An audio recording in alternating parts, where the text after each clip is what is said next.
Sir నాకు doubt ఉంది. చెప్పండి. అది మీరు లైక్ లాస్ట్ 2-3 క్లాసెస్ బ్యాక్ ఒక రియల్ టైమ్‌లో మనం ట్రాన్స్‌పోర్ట్ రిక్వెస్ట్ నంబర్స్ ఇచ్చేటప్పుడు ఎంటర్‌ప్రైజ్ స్ట్రక్చర్ బిజినెస్ ప్రాసెస్‌కి మొత్తం ఒకటే ట్రాన్స్‌పోర్ట్ నంబర్ ఇస్తామని చెప్పారు కదా! చేసుకోవచ్చు. అది ఎలా ఇస్తాము? అంటే లైక్ మనం ఎంటర్‌ప్రైజ్ స్ట్రక్చర్ సెట్టింగ్స్ లో ఏముంటాయి? First calendar creation, correct?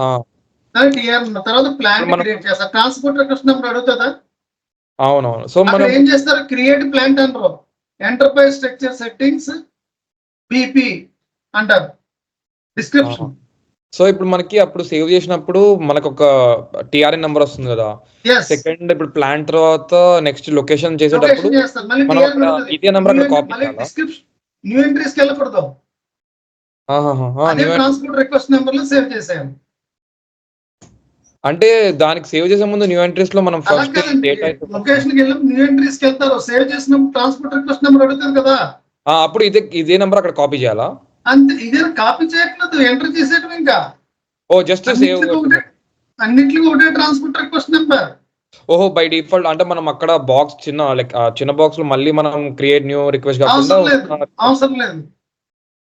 Okay okay, ఉన్న రిక్వెస్ట్ నంబర్ తోనే చేసేయడం. అదే దాని డిస్క్రిప్షన్ చూసారు కదా, అక్కడ ఏముంది? అక్కడ చెప్పండి ఒకసారి ఏముంటది? లైక్ ప్రీవియస్ మనం ఒకవేళ ఎంటర్‌ప్రైజ్ స్ట్రక్చర్ సెట్టింగ్స్ పీపీ అని ఉంటుంది. మరి సెకండ్ లొకేషన్ చేస్తున్నారు, అదే ఎంటర్‌ప్రైజ్ స్ట్రక్చర్ లోకి వస్తుంది కదా. ఇంకెందుకు క్రియేట్ రిక్వెస్ట్ అవసరం కదా. Okay okay okay, done. That's it. Real time project లో either that way either this way, రెండిట్లో ఏదైనా చేసుకోవచ్చు మీరు యాజ్ యూ విష్. అది ఎవరు ఫిక్స్ చేస్తారో బేసిస్ వాళ్ళు ప్రాజెక్ట్ మేనేజర్. ఇనిషియల్ గా ఇన్స్ట్రక్షన్స్ ఇచ్చేస్తారు, అందరూ ఇలా చేసుకోండి. అండర్స్టాండ్? కానీ అన్ని మాడ్యూల్స్ వాళ్ళు ఇలాగే చేయాలి. అన్ని మాడ్యూల్స్ వాళ్ళు కూడా సేమ్ టు సేమ్ ఇలాగే చేసుకుంటారండి. అన్ని మాడ్యూల్స్ వాళ్ళు కూడా. అర్థమైందండి కాన్సెప్ట్? దాన్ని process wise transport request number అంటారు. ఇప్పుడు నేను ఈచ్ పాయింట్ వైజ్ ఎందుకు మెయింటైన్ చేస్తున్నాను? అసలు ఎస్ఐపి ఎంఎంఆర్ S/4HANA ఎంఎంలో ఎన్ని ఉండాలో తెలవాలి. ప్రతి పాయింట్ ఎందుకు మెయింటైన్ చేస్తున్నాను? ట్రాన్సాక్షన్ కూడా ఎంటర్ చేయాలి కదా. మరి ప్రాసెస్ వైజ్ చేస్తే ట్రాన్సాక్షన్ కూడా ఎంటర్ చేసుకోలేరు కదా.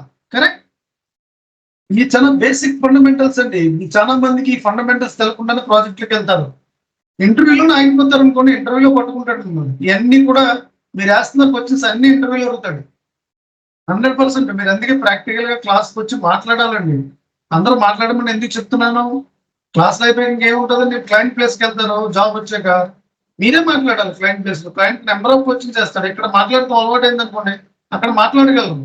అంతే, అంతకన్నా నేను చెప్పేది ఏం కాదండి.